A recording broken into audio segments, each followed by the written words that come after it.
right. Looks like we are good to go. Okay, I'm just gonna give the algorithm just a second to catch up, and then make sure all my windows are not covering up my ability to see if you are giving me a hashtag or not hashtag replay. But if you do do a hashtag replay when you rewatch this, that would be great. Otherwise, just say hi and where you're from, and it'd be great to hear what you learned. But stay tuned. I am Erica with, hi, Amanda. Thanks for being here. So, I am Erica with EG Wellness Body and Mind Transformations, and I wanted to talk to you today about expectations and failure. So, are your expectations too high? And are you disappointed a lot? So, if that is resonating in your brain, make sure you listen. Most people's expectations are too high, and this is why and what you can do about it. And then stay tuned for the end because I have a special treat for you for people who are listening to the very end. All right, so here we go. So, are you setting yourself up for disaster?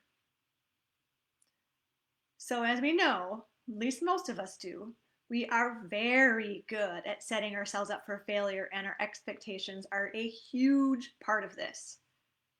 I used to have expectations way up here, and I was constantly disappointed until I learned how to deal with it. Okay. So, what happens when when you do something for somebody, because that's usually what happens, right? You're doing something for someone and your expectations are not met.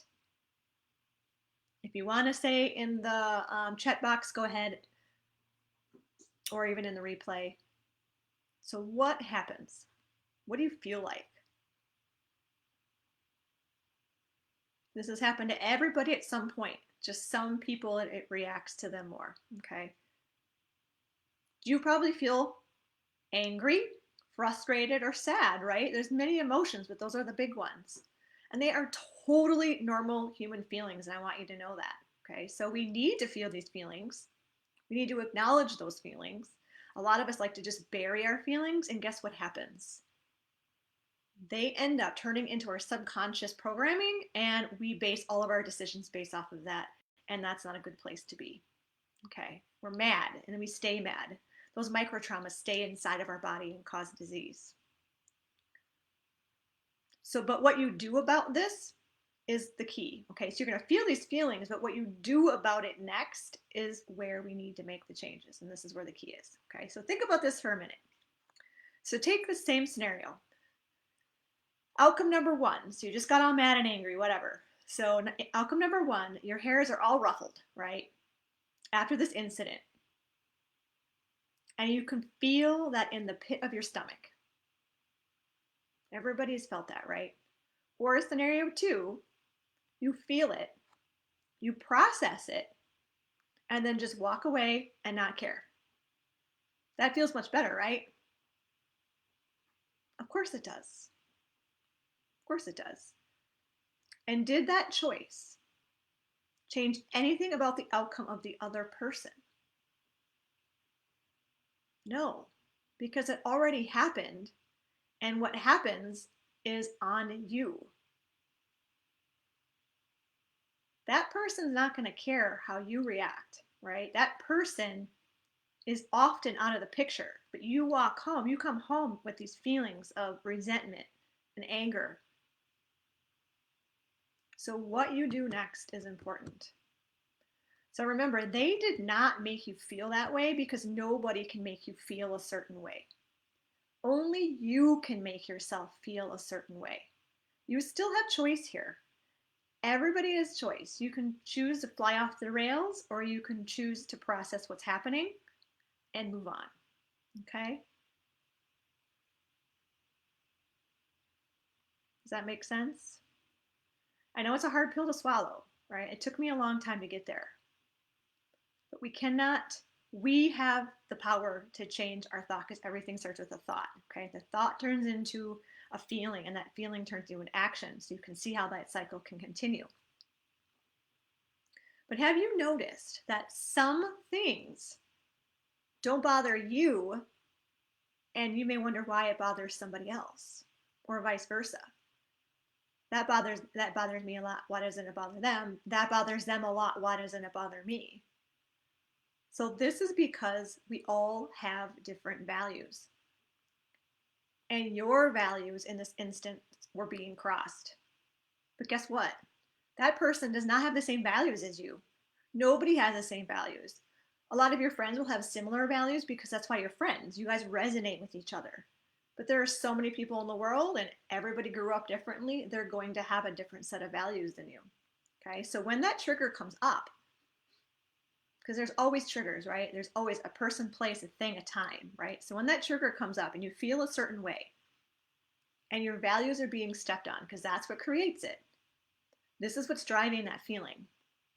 But again, you have control over how you feel and react, ultimately. Okay, I know it's not easy to say and think, but it's no one else's responsibility but your own. But once you learn to lower those expectations and look at the scenario from a different point of view, you will find more peace. We need to learn how to put a different lens on so you don't have that meltdown. And so you can find that peace. Because it usually doesn't change the scenario. If anything, it makes the situation worse, right?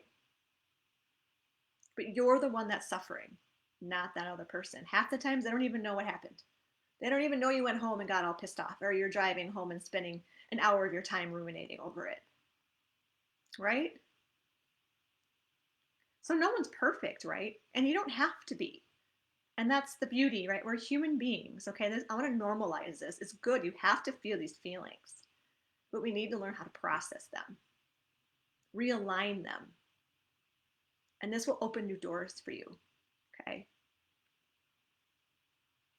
We need to reframe. We need to look from the other person's point of view. They could be going through something that day, right? They could have just found out their mom has cancer or their pet died earlier that day.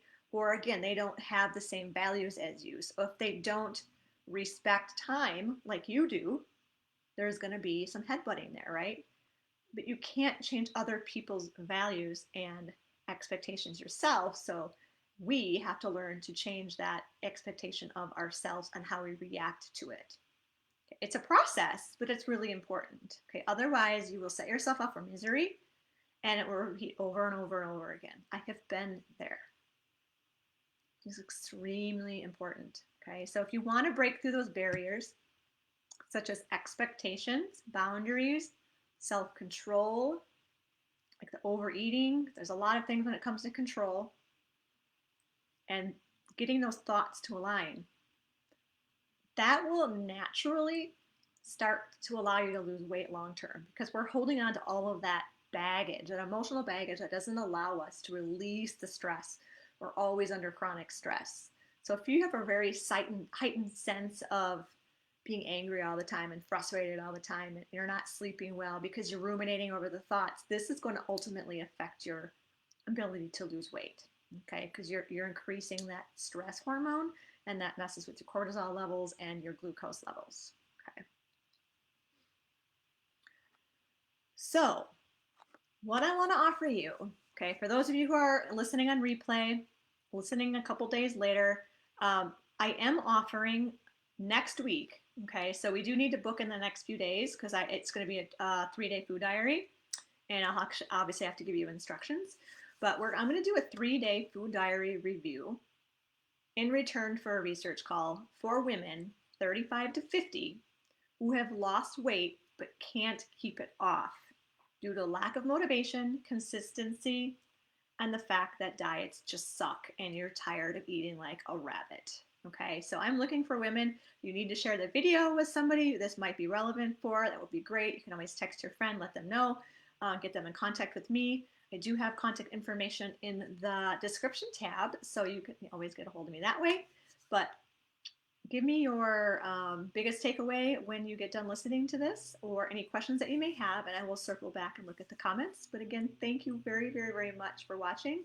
I am Erica with EG Wellness Body and Mind Transformations, and have a great night. And rest of the weekend, because I will not be on again. Take care.